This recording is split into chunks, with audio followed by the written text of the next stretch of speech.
રાજ્યભરમાં ચકચાર મચાવી દેનાર ભાજપના નેતા જયંતિ ભાનુશાળીની હત્યા કેસ આરોપીની શોધખોળ મહારાષ્ટ્ર સુધી પહોંચી છે। જયંતિ ભાનુશાળી પર ફાયરિંગ કરનાર શૂટરોને સ્પેશિયલ ઇન્વેસ્ટિગેશન ટીમે ઓળખી કાઢ્યા છે।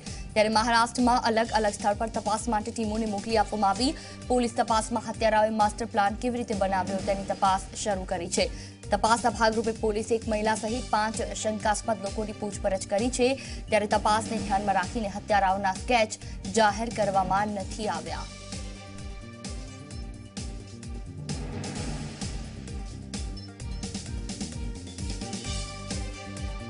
તો પોલીસે શંકાસ્પદ લોકોની પૂછપરછ કરી છે। આ કેસમાં જયંતિ ભાનુશાળી હત્યારાની શોધખોળ ચાલી રહી છે। મહારાષ્ટ્રમાં શોધખોળ ચાલી રહી છે। ઉદય રંજન અમારી સાથે સંવાદદાતા ફોન લાઈન પર જોડાયા છે। ઉદય, મહારાષ્ટ્રમાં હત્યારાની શોધખોળ ચાલી રહી છે। આ જે સમગ્ર કિસ્સો છે તે ભુજમાં બન્યો, કયા કારણોસર મહારાષ્ટ્ર સુધી તપાસનો રેલો પહોંચ્યો?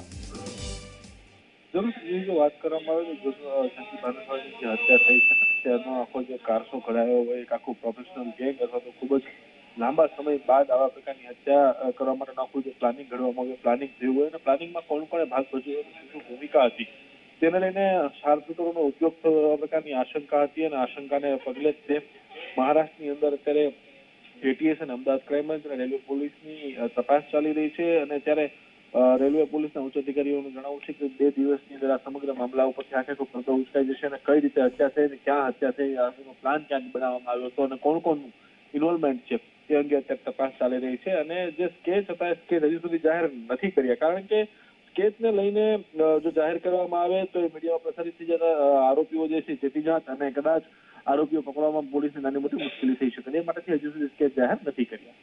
બિલકુલ, તમામ જાણકારી બદલ આભાર ઉદય।